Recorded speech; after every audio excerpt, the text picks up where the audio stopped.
सही बुखारी में हज़रत जुरैज का जिक्र फरमाया। जुरैज नफल पढ़ रहे थे, माँ ने आवाज़ दी, वो आ नहीं सके, नमाज में थे, माँ नाराज़ हो गई। उसने हाथ उठा के कहा अल्लाह ये उतनी देर तक मरे ना जब तक किसी बुरी औरत का मुंह ना देख ले। किसी और की दुआ के लिए सनद नहीं है कि वो तेरे हक़ में ज़रूर कबूल होगी, लेकिन माँ बाप की दुआ के लिए मेरे नबी पाक ने सनद बयान की है। सैयद आलम सल्लल्लाहु अलैहि वसल्लम फरमाते हैं जब भी माँ बाप औलाद के लिए हाथ उठाते हैं रब ज़रूर कबूलियत का शर्फ अता करता है। तो जहाँ सनद मौजूद है ना, कुछ इफ्तिताह अब्बा जी से भी करा लेने चाहिए, कुछ काम शुरू करने से पहले सिर्फ अम्मा से ही दुआ करा लेनी चाहिए। ये वाला इफ्तिताह भी बड़े काम का है क्योंकि यहाँ सनद बयान कर दिया मेरे नबी करीम। तो जनाब जुरैज की माँ नाराज़ हो गई, कहने लगी अल्लाह इसने मेरी बात नहीं सुनी। अब थे तो वो नेक, लेकिन रब करीम की हिकमत का तकाजा है, माँ की दुआ को भी कबूल करना था। अल्लाह ने आजमाइश में मुब्तला कर दिया। वालदा तो चली गई, वो एक खैमे में, एक कुटिया में, एक झोंपड़ी में इबादत करते थे, अल्लाह को याद करते थे, रब रब करते थे, और लोग उनकी बड़ी तारीफ़ भी करते थे। लोग उनके इरादतमंद भी थे, अकीदतमंद भी थे, अहले मोहब्बत भी थे।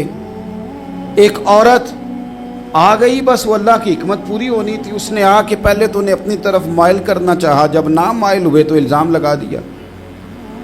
ये हमारे दौर का तकाजा है, लोग पहले आपको अपने हक़ में कायल करते हैं, अपनी फर्मा बरदारी में लाना चाहते हैं। अगर आप नहीं आते तो फिर वो आपको मुजरम करार दे देते हैं, या मेरे साथ चल वरना फिर मैं तेरे खिलाफ प्रोपेगेंडा करूँगा। दो ही बातें।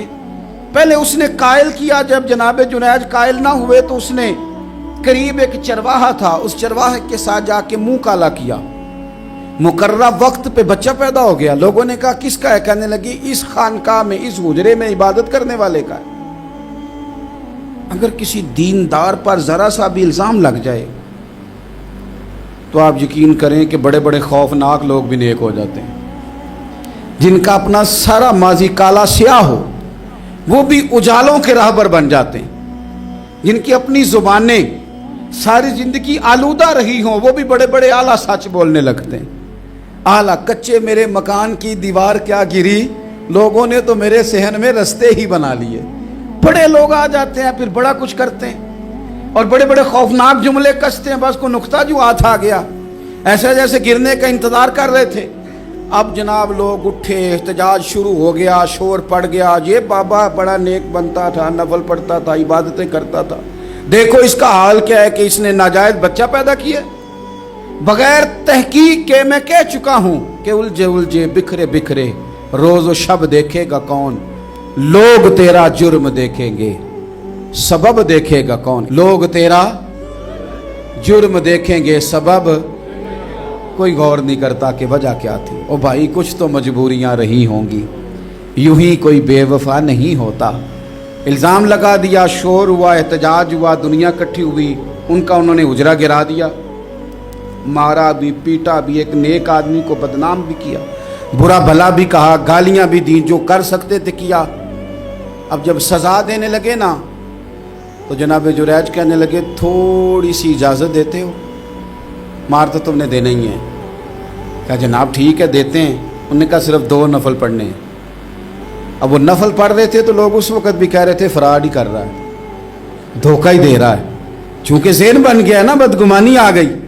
उन्होंने 2 नफल पढ़ के हाथ उठाए, कहा अल्लाह जाना तो मैंने है, पर इस रुसवाई के साथ जनाजे तक नहीं खराब हो जाते, कब्रें तक नहीं लोग बदनाम कर देते। कहा अल्लाह जाना तो है, फिर इस रुसवाई के साथ तो मेरी मदद फरमा। अब तो मेरा केस तेरी ही अदालत में है, तू रहमत का दरवाज़ा खोल। हाथ उठाए, दुआ मांगी, नफल पढ़े, पूरे मजमे पे नजर दौड़ाई, कोई नहीं था सपोर्ट करने वाला। कल तक जो कहते थे ना तेरे लिए जिएंगे, तेरे लिए मरेंगे, सारी उम्र ही आटा गुद्दा है, लखा कीते नहीं पेड़े। अब वक़्त आया ही ते मोहम्मद बख्शा कोई नहीं हो बैठा नेड़े। एक बंदा भी नहीं था, वोटर सपोर्टर साथ देने वाला कोई नहीं था। तो जनाब जुनैज बच्चे की तरफ इशारा करके कहने लगे कोई नहीं बोल रहा, तू ही बोल के बता दे तेरा बाप कौन है, तू ही बोल के बता दे कौन है। अल्लाहु अकबर। मेरा रब जब चाहे तो बच्चे बोलते हैं, रब चाहे तो गूंगे बोलते हैं, रब जब चाहे तो फिर पत्थर भी बोलते हैं। जब कहा ना तू ही बता तो बच्चा बोला اور بول کے کہنے لگا میرا باپ جریج نہیں، میرا تو وہ ہے جو بکریاں چرانے والا ہے۔